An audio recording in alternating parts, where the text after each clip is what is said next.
Komentar orang Korea melihat kepercayaan diri Tiongkok meningkat pesat setelah 3 kekalahan dan 1 kemenangan melawan Indonesia. Berikut ini komentarnya. Itu sebuah misteri, masih ada satu negara tersisa di Asia yang kalah dari Cina. Meski menang, kami berada di peringkat terakhir grup C. Haha. Kasihan sekali orang-orang seperti itu, tertawa, terbahak-bahak. Saya pikir kami melaju ke final Piala Dunia hanya dengan mengalahkan Indonesia. Memalukan kan? Hahaha. Dalam perebutan grup terlemah, apalagi di kandang sendiri, mereka berusaha sekuat tenaga untuk menang tipis dengan selisih 1 gol dan bersemangat seolah-olah sudah melaju ke final Piala Dunia. Sekarang, di pertandingan berikutnya, China akan kalah berturut-turut dan Indonesia akan meraih poin. Jika diambil, tidak akan ada masa depan bagi Anda. Hahaha.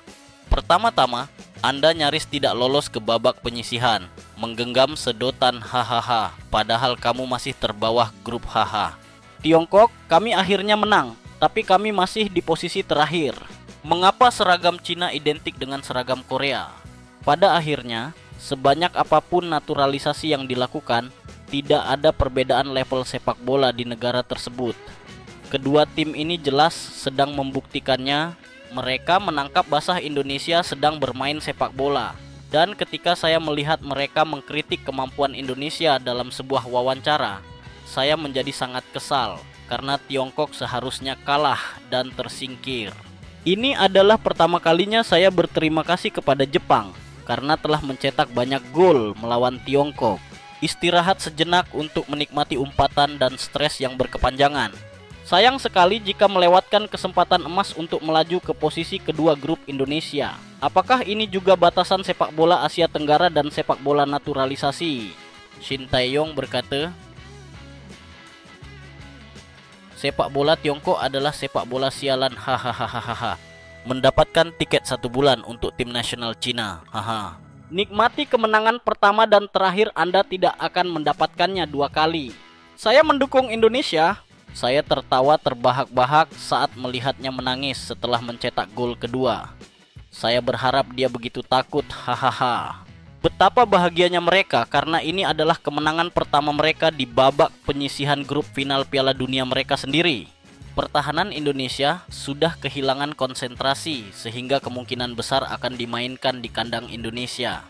Indonesia perlu memperkuat lini ofensifnya. Apa yang harus dilakukan Cina saat menghadapi laga kandang Bahrain melawan Jepang pada 15 dan 19 November? Meskipun kami memenangkan 1 pertandingan, kami berakhir di posisi ke-6 karena selisih gol haha. Saya bertanya-tanya mengapa selebrasi setelah mencetak gol di Tiongkok begitu menjijikkan. Apakah hanya aku? Tertawa terbahak-bahak. Berapa poin yang kita dapat dari sisa 6 pertandingan? Haha, bulan depan kita akan kalah lagi 7-0 melawan Jepang. Aku mengharapkannya, tapi sejak babak kedua dan seterusnya, semuanya hanya sepak bola ranjang. Setelah memenangkan pertandingan kandang melawan tim dengan peringkat FIFA terendah di grupnya dengan hanya selisih 1 poin, mereka sangat senang dan tertekan karenanya, sehingga memalukan bagi sepak bola Tiongkok. Masa depannya suram. Tentu saja Tiongkok sangat kacau dan belum bisa menang. Jadi saya akan senang dengan kemenangan itu. Tapi kemenangan itu harus dipecahkan dengan pergi ke Bahrain. Ini akan kembali ke mode persepsi realitas lagi. Sepertinya kampanye baru Indo sudah tidak terlihat lagi. Dan Indonesia seperti berada dalam suasana rumah duka. Kalah dari Cina meski dengan korps pemain naturalisasi Eropa. Dan itu karena mereka terseret dari awal dan kalah. Menyedihkan bukan? Itu permainan yang menyedihkan. Sampai kemarin lusa sepertinya sudah melintasi Asia Tenggara dan Asia, tapi kemudian sepi. Seharusnya saya tidak memberi harapan pada Cina, tapi saya kecewa Indonesia. Mereka mendapat 3 hasil imbang melawan tim kuat dengan strategi berorientasi pertahanan. Namun Indonesia memiliki serangan terburuk dan Shin Tae-yong memandang Tiongkok sebagai pion yang terlalu besar. Itulah sejumlah komentar orang Korea atas kemenangan Tiongkok melawan Indonesia. Gimana pendapat kalian?